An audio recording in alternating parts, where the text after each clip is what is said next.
One Piece chapter 1012. Now this chapter was actually pretty good. I think for the most part this chapter was a Straw Hat orientated chapter, especially when it came down to Usopp and Nami side of things, in which that plot line is actually developing towards somewhere right now. Again, I'm getting more of a NES lobby vibes from this arc in terms of the Straw Hats that aren't Luffy, of course, and in which I think we're going to see each Straw Hat get a 1v1, maybe a 2v1 in some cases against the Flying Six.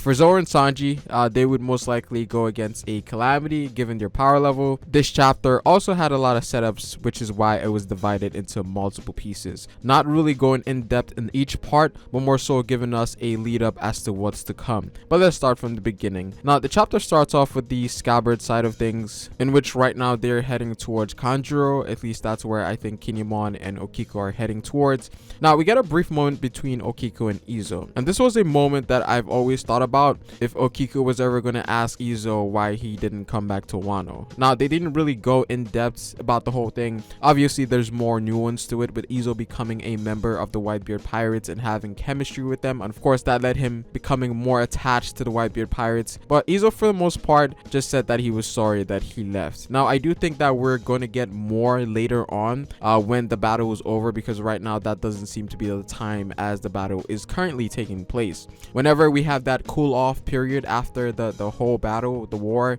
I think that's when we might get more of a emotional slash heartfelt moment between the two. That's if none of them actually dies, or actually if that could be more impactful depending on the execution of things. But yeah, but we'll see how things play out there. Now we do get to see the Scabbards divide in forces. Okiko and Kinemon seem to be heading towards Kanjuro, and Okiko at this point in time is determined to finish off Kanjuro once and for all, given her failure to do so prior. Neko for the most part seems to be heading towards the live stage where Perospero is at, given as he heard that the person who killed Pedro is now on the island. Now we know that Marco is having a hard time dealing with both calamities at this point in time, so it's good that he's going to have some sort of reinforcement. And it was also kind of hinted that Perospero was going to do something to Marco, which may lead to his defeat, but I could see Neko actually making a clutch move to foil whatever Perospero has in plan. Izo and Kamawatsu seem to be moving together, but I'm not sure where they're heading towards.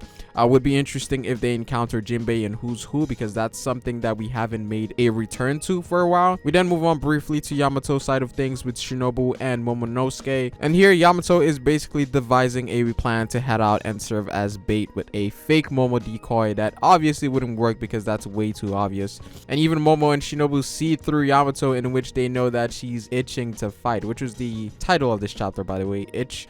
And for the most part, the last couple of chapters have been hinting towards Yamato wanting to go up to the roof to fight against Kaido, so that was something that we saw as a possibility. And finally, maybe then and there is when we get the reveal of her devil fruit powers or some sort of innate transformation that she has. But if Yamato is heading towards there to help, this could also mean that Luffy would most likely be on the losing spectrum of that fight, because if Yamato is coming, she's obviously coming to help Luffy, therefore, which kind of means that Luffy needs help against Kaido, even though things seem like Luffy is on equal terms with Kaido right now. So Luffy might be on the losing spectrum once Yamato does show up. We see that Luffy is losing strength, but is still very eager, as stated by Momonosuke. And talking about Momo here, Momo has a very profound control over his ability now to what seems to be observation haki, whereas he's consistently using his ability to not only know how many people are on the roof, but able to discern which individual Luffy is and how much strength said person has. And so this is a feat that we've seen from the likes of individuals like Rayleigh and Fujitora, two top tiers of the One Piece verse. So this is very impressive coming from Momo, and it's obviously showing growth on his part as well into becoming the ideal person that he wants to become.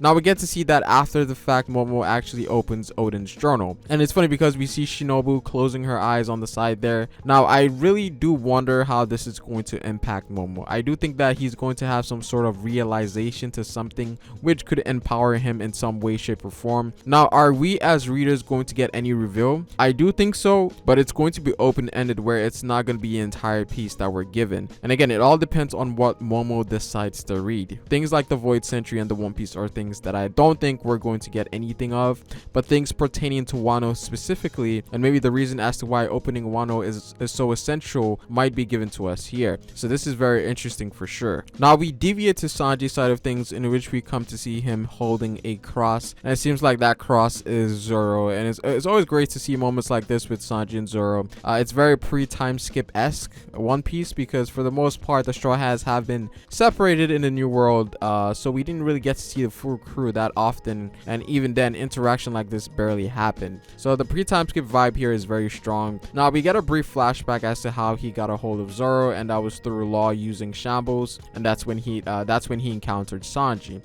Now Law states that Zoro has about 20 to 30 broken bones, which is crazy, but again very reasonable given the amount of pressure that he sustained from fighting two Yonkos. It's only natural that this is the outcome. Law for the most part seems to be heading to where Big Mom is. It seems like Kid and Law are going to be taking care of Big Mom, but again things doesn't always go as planned, so Law might also deviate somewhere else as well. Maybe he encounters CP0 or Orochi. Something like that could happen. Now moving back to Sanji and Zoro here, I like how Sanji just wrapped Zoro in the bandages and just put him on a cross.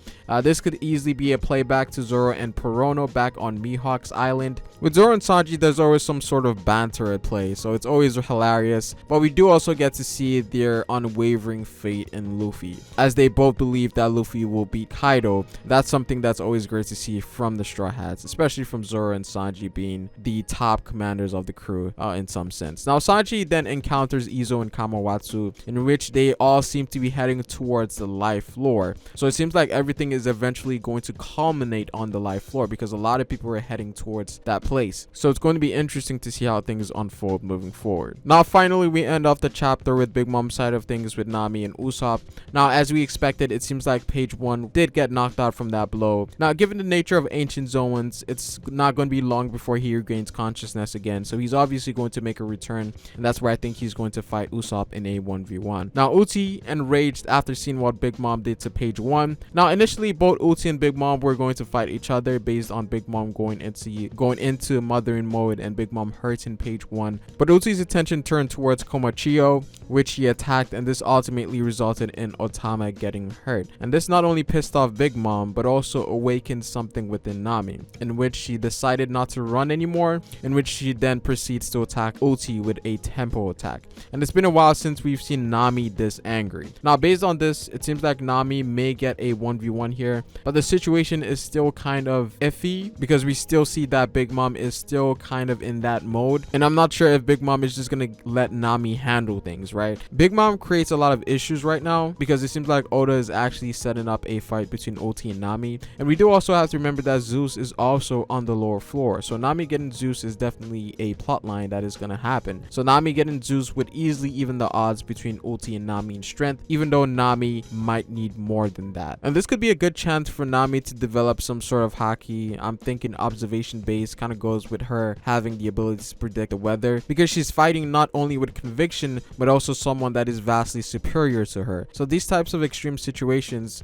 could make Nami bloom. Again, the NES lobby vibes is very strong in this arc, so I wouldn't be surprised if each Straw Hat gets a very tough battle in which they transcend in some way, shape, or form, especially when it comes to Usopp and Nami, as they have been running for the most part in this entire thing. So I am very interested in seeing Nami's development here and where this might potentially lead for Usopp as well. But yeah, that's pretty much it for this video, guys. Comment down below what you guys think. I would appreciate it if you dropped a like on this video and subscribe for more One Piece content on this channel. It is Farrah, guys, and I will see you folks later. Peace.